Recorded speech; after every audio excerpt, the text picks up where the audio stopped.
Joshua 3-4.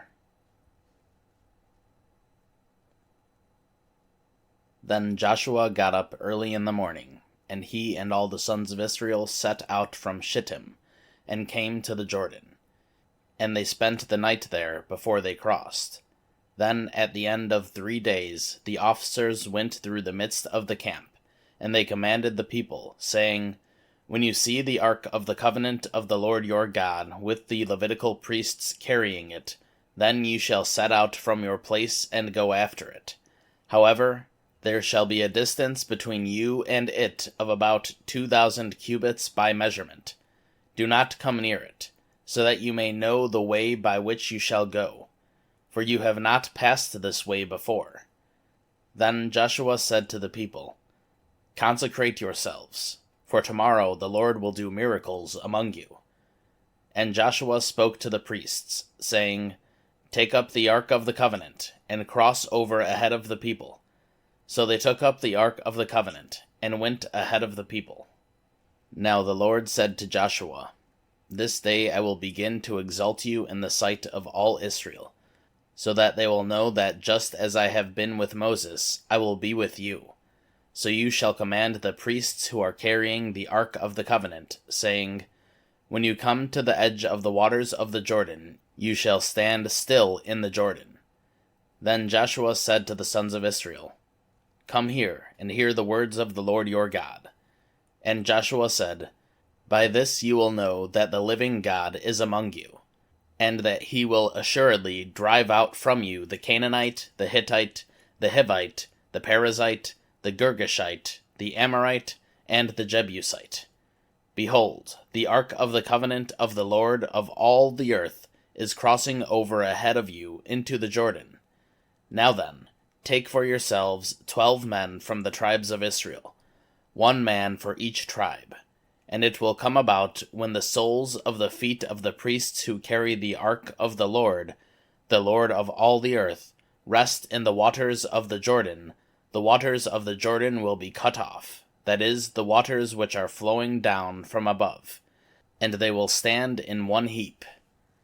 So when the people set out from their tents to cross the Jordan, with the priests carrying the ark of the covenant before the people, and when those who were carrying the ark came up to the Jordan, and the feet of the priests carrying the ark stepped down into the edge of the water, for the Jordan overflows all its banks all the days of harvest. Then the waters which were flowing down from above stood and rose up in one heap, a great distance away, at Adam, the city that is beside Zarethan, and those which were flowing down toward the sea of Arabah, the salt sea, were completely cut off. So the people crossed opposite Jericho, and the priests who carried the ark of the covenant of the Lord stood firm on dry ground in the middle of the Jordan, while all Israel crossed on dry ground, until all the nation had finished crossing the Jordan. Now, when the entire nation had finished crossing the Jordan, the Lord spoke to Joshua, saying, Take for yourselves 12 men from the people, 1 man from each tribe, and command them, saying, Take up for yourselves 12 stones from here, out of the middle of the Jordan, from the place where the priests' feet are standing firmly, and carry them over with you, and lay them down in the encampment where you will spend the night. So Joshua called the 12 men whom he had appointed from the sons of Israel, 1 man from each tribe.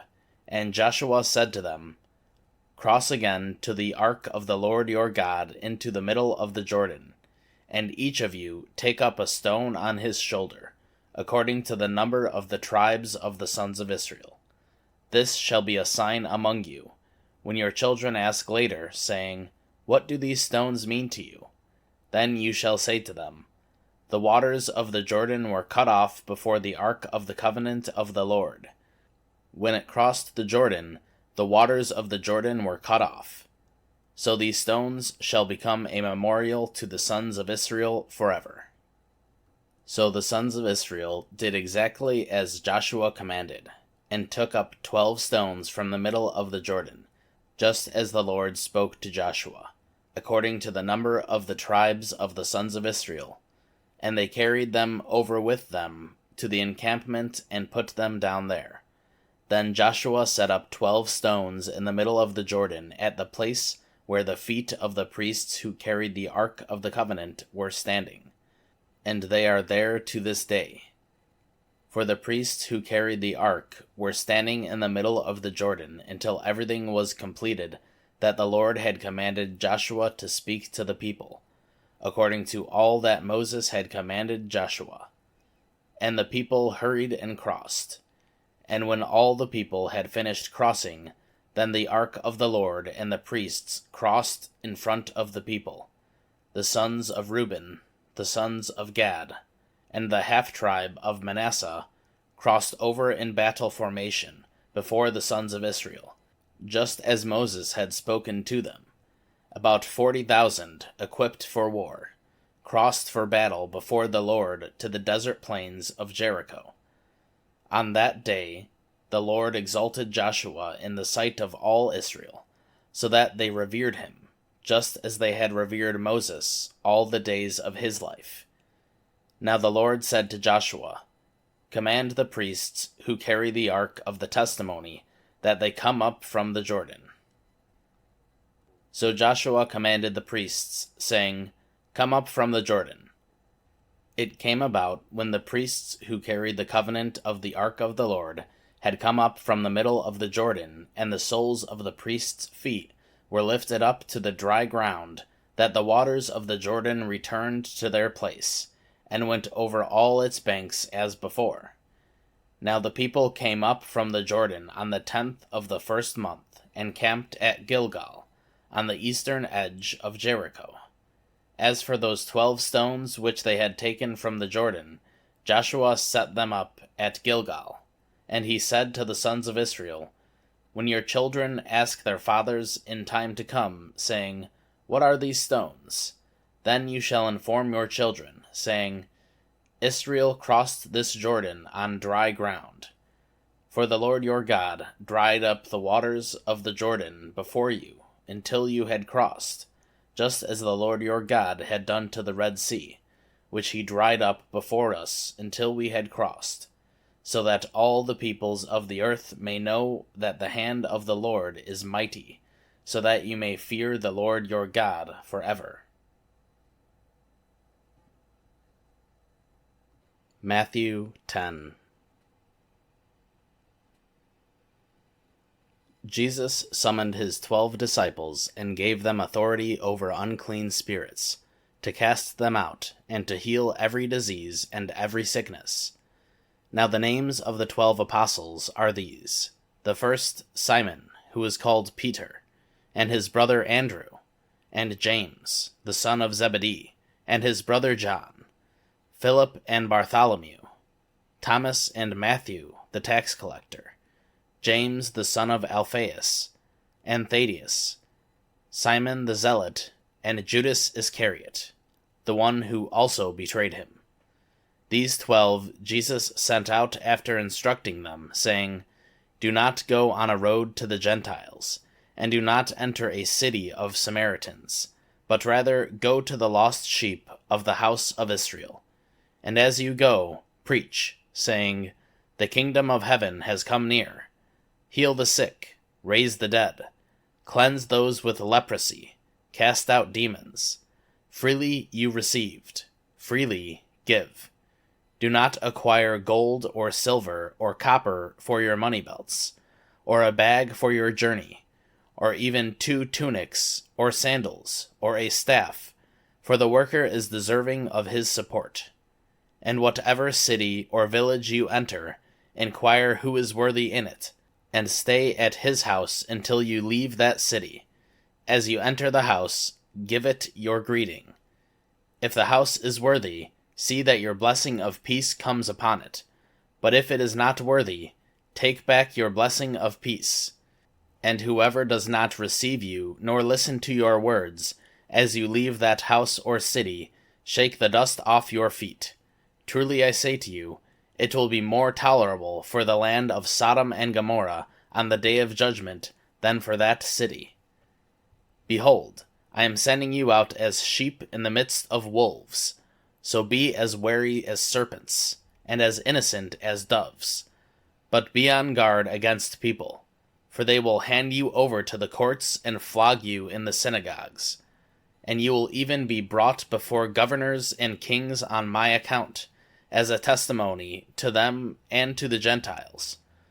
But when they hand you over, do not worry about how or what you are to say, for what you are to say will be given you in that hour. For it is not you who are speaking, but it is the Spirit of your Father who is speaking in you. Now, brother will betray brother to death, and father his child, and children will rise up against parents, and cause them to be put to death. And you will be hated by all because of my name, but it is the one who has endured to the end who will be saved. But whenever they persecute you in one city, flee to the next, for truly I say to you, you will not finish going through the cities of Israel until the Son of Man comes. A disciple is not above his teacher, nor a slave above his master. It is enough for the disciple that he may become like his teacher, and the slave like his master. If they have called the head of the house Beelzebul, how much more will they insult the members of his household? So do not fear them, for there is nothing concealed that will not be revealed, or hidden that will not be known.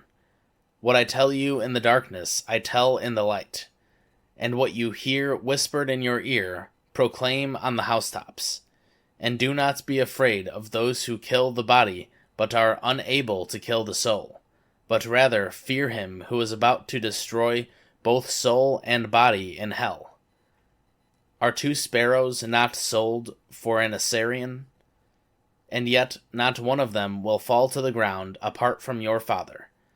But even the hairs on your head are all counted. So do not fear, you are more valuable than a great number of sparrows. Therefore, everyone who confesses me before people, I will also confess him before my Father who is in heaven. But whoever denies me before people, I will also deny him before my Father who is in heaven. Do not think that I came to bring peace on earth. I did not come to bring peace, but a sword. For I came to turn man against his father, and a daughter against her mother, and a daughter-in-law against her mother-in-law. And a person's enemies will be the members of his household. The one who loves father or mother more than me is not worthy of me, and the one who loves son or daughter more than me is not worthy of me, and the one who does not take his cross and follow after me is not worthy of me. The one who has found his life will lose it, and the one who has lost his life on my account will find it. The one who receives you receives me, and the one who receives me receives him who sent me. The one who receives a prophet in the name of a prophet shall receive a prophet's reward, and the one who receives a righteous person in the name of a righteous person shall receive a righteous person's reward. And whoever gives one of these little ones just a cup of cold water to drink in the name of a disciple, truly I say to you, he shall by no means lose his reward.